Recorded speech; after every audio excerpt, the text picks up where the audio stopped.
the greatest of rabbis, the greatest of saints and prophets, cannot change a letter.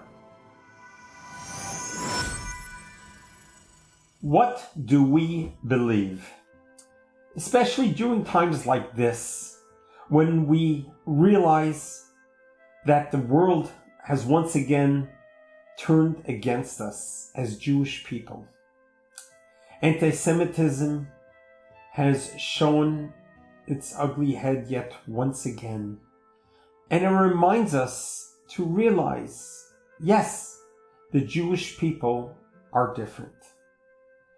Not saying that we're better, but we're different. We're different than the rest of the world. And perhaps that's one of the reasons why there's so much anti-Semitism. Because people don't like different. People like when we're all the same and we all do the same. But 3,300 years ago, when we were taken out of Egypt, we were freed from Egypt after 210 years of slavery with a specific purpose. And that purpose was to go and serve God. We left Egypt after the miraculous 10 plagues, and then the splitting of the sea, and then finally arriving at Mount Sinai. At that moment, it was the time of the revelation, the only revelation ever in all history when God revealed himself to Moses and to all the Jewish people. There were about 3 million witnesses who observed and saw the revelation. At that moment, God said, I am going to take you as a nation, and I'm going to give you a constitution. I'm going to give you a Torah. And in return, I will be your God. And we are going to be having a contract, like in a marriage contract, that I will look after you, I will protect you, but you need to follow the laws as I have written here in the Torah. It was at that moment when there was a marriage with God and us. It wasn't just us as a Jewish people, but it was all humanity. The Torah wasn't a Torah given just to the Jewish people. It was a gift to the world. This is one of the reasons why the Torah was given in the desert. The desert is an ownerless land. And specifically the Torah was given there to show that the Torah isn't just for one group of people, but it's for the whole world. And it actually had changed the world forever.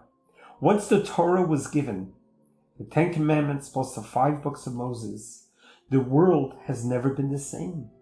It introduced the concept of having a judicial system. It introduced the concept of accountability. It introduced the concept of having a family, of tribes, and realizing that there's a relationship between this world and God. And there's so much that was introduced to the world that the world was never the same since the Torah was given. And this is why it's important for us to know, what do we believe? What are we supposed to believe? Many of us have grown up and we really never learned, what do we believe? What are we supposed to believe? I know I'm Jewish, but what do we believe? What are we supposed to believe? And to this came the Maimonides, and he put together 12 principles of faith. We are today up to principle number 9. And this is a very, very meaningful principle that's relevant till this day and very important for the Jewish people to know and to relate to till this very day. So the 9th principle reads as follows. I believe with perfect faith that the Torah will not be changed and that there will never be another Torah given by God. The 9th principle is the concept of a constitution that can never be amended. The Torah that was given to Moses on Mount Sinai can never be amended, changed, deleted, or even added on. The sacredness of the Torah is the strength of the Torah. Here we are today, 3,300 years later since the revelation, since the Torah was given. We have the exact same Torah. No matter what we have been through, no matter what the generations to generations to generations, we still have the exact same constitution. And we have kept it sacred. We have respected it. God wrote in the Torah and Deuteronomy that no one should ever delete or add to these words, but rather the Torah is a constitution of permanence. Now we have guarded the Torah, we have respected this through life and death. We have made sure that the Torah will never be changed.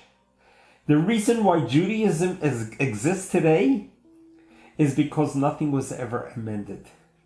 Even though there may be some concepts that's written in the 5 books of Moses that absolutely has zero relevance to today, we have not deleted it. We have not changed it. Such as the whole concept of animal sacrifices. That's something which we don't perform these days. But yet there's so much ink written about it. And there's so many more that's not relevant to our generation. But the Torah remains pure and sacred with all of those precepts. And this is very unique and very, very important to our faith. To believe in the sanctity, in the purity, in the continuity, in the wholesomeness of the Torah. That over all the years, the greatest of rabbis, the greatest of saints and prophets cannot change a letter, cannot change a word. The integrity of the Torah remains as holy and pure as when God gave it to Moses. And that is the same Torah we have today. When you go to synagogue and you open up the ark, you take out the Torah, it's the exact same Torah for 3,300 years. Why is that so important? The Maimonides saw to it as the 9th principle of faith, to keep a religion sanctity pure to its soul. It deserves and needs an unbreakable chain of custody. It requires a continuity that has never been broken, that has never been audited or edited. And this is the Torah that we have today. It's pure. There's no other who has such integrity for 3,300 years. And this is why the Maimonides makes it the 9th principle, so that when it comes to the 21st century, and you want to know what is my religion all about, you open up the Torah, the 5 books of Moses, and you would learn straight the way Moses got it from God, unaltered, unchanged, unedited. And that is the beauty of the Torah, of the continuity. There are other religions who decided that the 5 books of Moses is antiquated, outdated, expired, and they decided to begin their own religions. That is not Judaism. In Judaism, there's only one constitution, there's only one Torah, and that is the sacredness of the Torah that God gave. And knowingly that no one could change it. Even the greatest prophet. No one can change a letter, a word in the Torah. Knowing that integrity gives it its value, gives it its holiness, gives it its sanctity, so you realize how pure and special this is.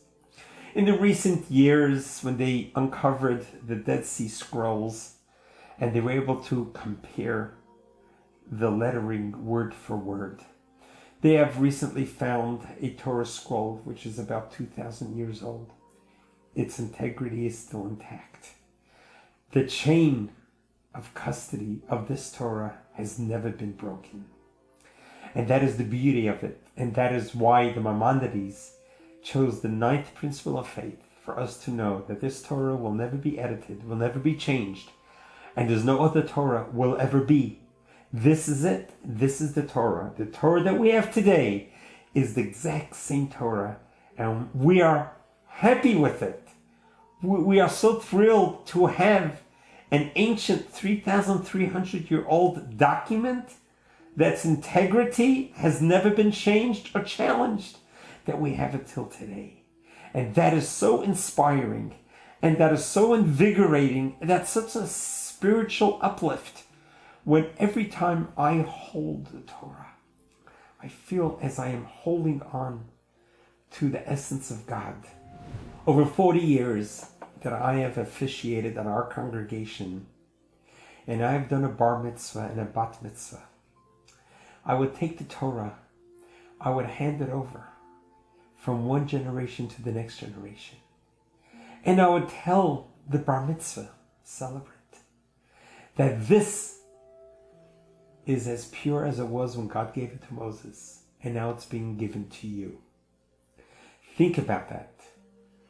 To have such integrity in not only a document, but a holy Torah scroll that has never been amended.